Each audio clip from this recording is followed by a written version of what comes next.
대부분의 애플리케이션은 이 네 가지 기능을 가지고 있습니다. 생성, 읽기, 수정, 삭제. 그 외에 뭐가 있겠어요?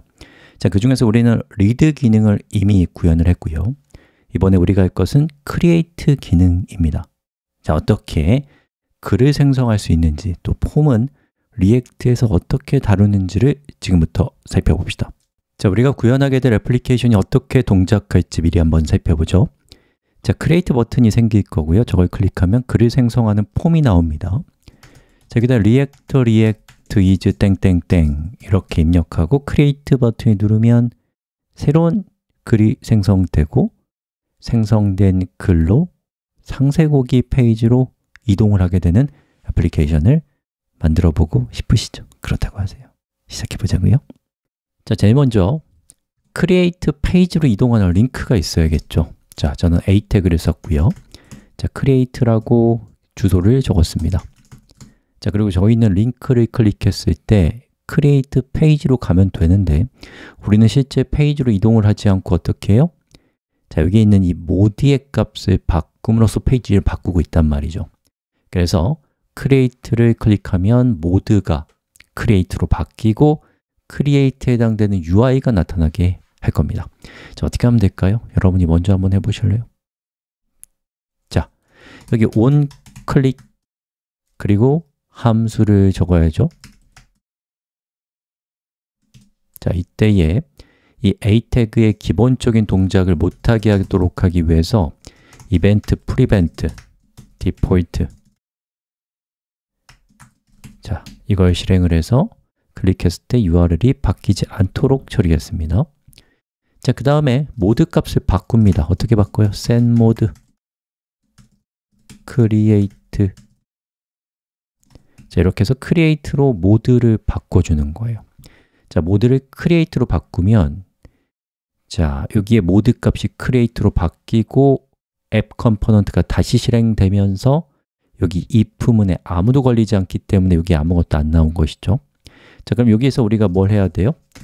else if로 모드가 create라면 어떻게 컨텐트 변수가 바뀌어야 되는가 라는 것을 하면 되겠죠. 자, 이때 저는 create 기능을 여기서 UI를 다 만들어도 되겠지만 create는 꽤 복잡한 UI를 가지고 있기 때문에 별도의 컴포넌트로 만들 겁니다. 컴포넌트 이름은 create예요. 자, 그럼 우리 create 컴포넌트 만들어 볼까요? 자, 여기에 function create 컴포넌트를 만들고 return 값은 create 컴포넌트도 article을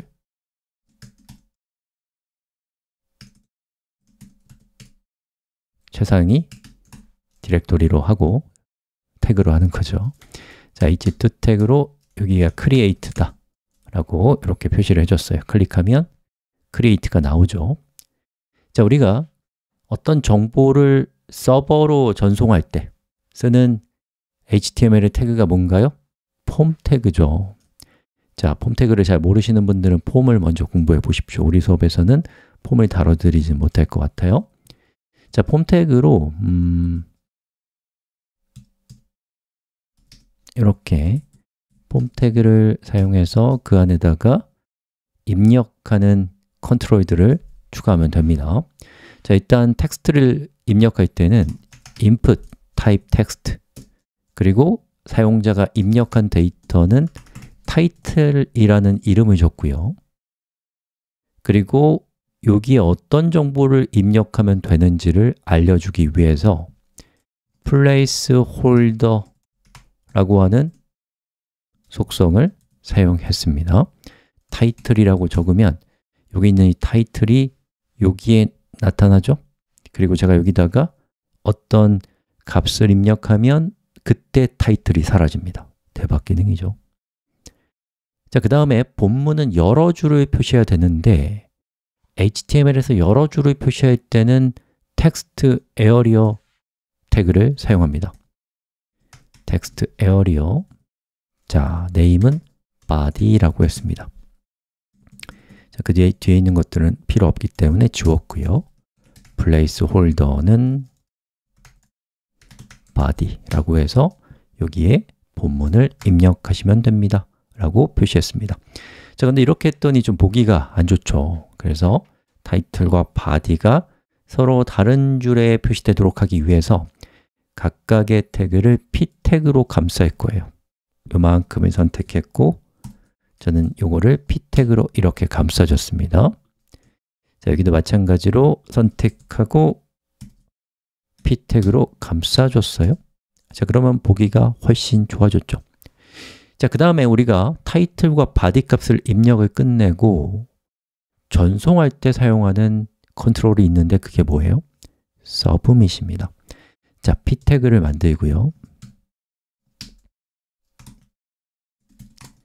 input 타입은 submit 그리고 value는 create 라고 해서 글을 생성하는 기능이다 라고 레이블을 적어줬어요.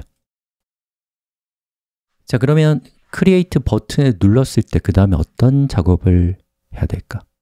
자, 그 다음에 저는 이렇게 생각해 봤어요. 자, 우리의 create 컴포넌트를 이용하는 이용자가 생성 버튼을 눌렀을 때 후속 작업을 할 수 있는 인터페이스를 제공하고 싶어요. 이런 식으로요. onCreate 프롭에 함수를 전달하면 사용자가 create 버튼을 눌렀을 때 이 함수가 실행될 겁니다 라고 사용자에게 고지해야겠죠. 자, 그때의 이 callback 함수는 타이틀 값과 body 값을 받을 수 있어야겠죠. 네. 그러면 요 onCreate를 어떻게 호출할 것인가 라는 문제가 남겠죠. 자, 다시 create 컴포넌트로 갑니다. 자, 여기는 submit 버튼을 클릭했을 때 자바스크립트 코드가 실행되는 아주 좋은 타이밍은 이 폼 태그에 onSubmit이라고 하는 프롭을 제공하는 거예요. 자, onSubmit은 submit 버튼을 클릭했을 때 폼 태그에서 발생하는 이벤트거든요. 자, 이 이벤트가 발생을 하면요, 어떤 일이 생기냐면, 자, 제가 여기다 뭐라고 막 입력했어요. create 누르면 어떻게 되나요? 클릭하면 페이지가 리로드 돼 버려요. 즉, 폼 태그는 submit을 했을 때 페이지가 리로드가 된다. 자, 그럼 그것을 막으려면 어떻게 하면 돼요? 자, 이때도 이벤트 객체를 쓰는 거예요. prevent default. 자, 저장했고요. create에서 어떤 값을 입력하고 create를 아무리 눌러도 더 이상 페이지에 리로드가 되지 않습니다. 자, 그 다음에 해야 될 것은 이 이벤트 함수 안에서 이 폼 태그에 소속되어 있는 name이 title이고 name이 body인 태그의 value 값을 얻어내야 돼요. 누구요? 이 값들을 title, body를 가지고 와야 된다. 자, 그때는 어떻게 하면 되냐? 자, 저는 title은요, 이벤트 객체의 타겟을 통해서 접근할 수 있습니다. 자, 이벤트 타겟이라고 하면 이 이벤트가 발생한 태그를 가리켜요. 그럼 누구일까요? 서브밋 버튼을 눌렀을 때 생긴 이벤트는 이 폼 태그에서 발생한 거기 때문에 이벤트 타겟은 결국 이 폼 태그예요. 자, 이 폼 태그 안에 있는 name이 title인 태그는 이렇게 하면 간단하게 가져올 수 있습니다. 자, 그럼 이렇게 title이라고 하면 그거는 태그고요. 그 태그의 value를 가져오려면 뒤에다가 value를 쓰시면 됩니다. 자, 그러면 title의 value 값을 가져올 수 있다. 자, body는 어떻게 할까요? event target body.value라고 해서 가져올 수 있다. 자, 그럼 그렇게 가져온 title과 body를 우리는 이 create 컴포넌트의 사용자에게 공급하면 되겠죠. 자, 그 사용자는 어떻게 create 컴포넌트로부터 submit 정보를 공급받아요? onCreate죠. 이거는 prop이죠. 자, 그래서 저는 create 컴포넌트의 props를 주고요. 이 props를 통해서 onCreate 함수를 호출할 겁니다. 자, 이때 첫 번째 파라미터는 title, 두 번째 파라미터는 body 값을 줍니다. 자, 그럼 이게 실행이 되면 어떻게 될까요? 자, 여기 있는 onCreate가 가리키는 함수가 실행될 것이고 그 함수의 타이틀과 바디 값을 통해서 사용자가 입력한 타이틀과 바디 값을 create 컴포넌트의 사용자에게 공급할 수 있다. 자, 그럼 여기에서 이제 우리가 해야 될 작업은 뭐예요? topics 변수에 새로운 원소를 추가해서 여기에 목록이 추가되도록 해야겠죠. 어떻게 하면 될까요? 그 다음 스텝은 뭐가 돼야 될까요? 자, 그 다음 스텝은 이 topics를 상태로 승격시키는 거죠. 어떻게 하면 돼요? 자, use state 하고 이렇게 감싸서 승격시키시면 됩니다. 자, 그때 이 topics는 읽을 때 쓰는 것이고 topics를 바꿀 때는 setTopics를 쓰도록 읽기와 쓰기의 인터페이스를 추가했습니다. 자, 그럼 우리가 해야 될 것은 이 topics에 들어갈 새로운 원소를 만들어야 돼요. 그 원소는 객체죠. 자, 우리 new topic이라는 이름으로 객체를 하나 만들어 볼까요? 자, 타이틀은 타이틀입니다. 여러분, 요거는 이 객체의 프로퍼티 이름이고 여기 있는 타이틀은 이 파라미터로부터 온 이름이죠. 헷갈리지 마세요. 아니, 헷갈리실 것 같아요. 언더바 여기도 언더바 바디. 자, 바디는 언더바 바디. 자, 이렇게 했습니다. 그런데 하나 빠진 게 있죠. 뭐예요? 저기 id 값을 어떻게 하면 좋을까요? 여러 가지 방법들이 있겠지만 저는 id 값을 별도로 관리할래요. 자, 그래서 자, const next id, set next id라고 하는 state를 만들 거예요. 그리고 이 state의 초기 값은 지금 이 topics의 원소 중에 마지막 원소의 id가 3이니까 다음에 생성되는 원소는 id가 4가 되어야겠죠. 그래서 여기다가 4를 주겠습니다. 지금 이 next id를 통해서 그 다음 원소의 id 값을 결정할 수 있겠죠. 자, 그래서 저는 이 값을 여기에 id 값으로 사용할 거예요. 자, 그럼 new topic이 생겼죠. 그러면 저 new topic을 어떻게 하면 될까요? 자, topics에 new topic을 추가하면 될까요? 안 되겠죠. 자, 이거는 이 state를 읽을 때 쓰는 거잖아요. 뭘 써야 돼요? setTopics. 자, 그러면 setTopics에 topics를 추가하면 될까요? 한번 해볼까요? 자, create a create를 누르면 아무 일도 생기지 않습니다. 자, 여기서 잠깐 상당히 어려운 이슈가 여기에 이렇게 도사리고 있어요. 자, 우리가 원리를 너무 깊게 들어가면 너무 어렵고 복잡해지기 때문에 제가 현상만 소개해 드리고 이럴 때는 이렇게 하시고 저럴 때는 저렇게 하십시오 라는 지침을 알려드리고 구렁이 담 넘어가듯이 이 부분은 넘어갈 거예요. 그리고 나중에 차차로 공부하시면 될 것 같습니다. 자, 여러분이 상태를 만들 때 그 상태의 데이터가 원시 데이터 타입이다, 프리미티브 타입이다. 자, 그러면 프리미티브 타입은 뭐가 있냐? 7가지 정도가 있어요. 자, 그 중에서 유명한 것들만 기억하십시오. 자, string, number, boolean.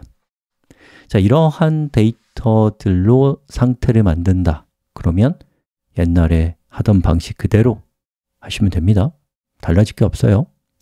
자, 그런데 여러분이 가지고 있는 데이터가, 여러분이 상태로 만들려는 데이터가 범객체라면, 범객체에는 대표적으로 어떤 선수들이 있냐면 일단 객체는 당연히 범객체겠죠.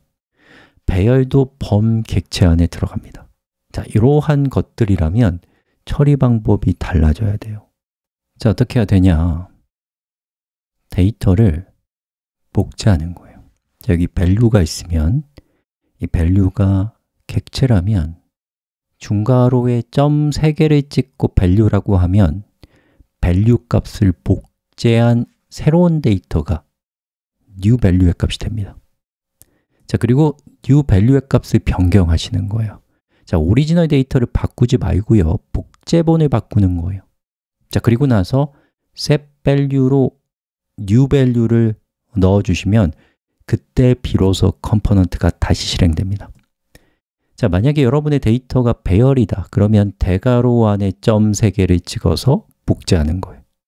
그리고 new value를 바꿔요.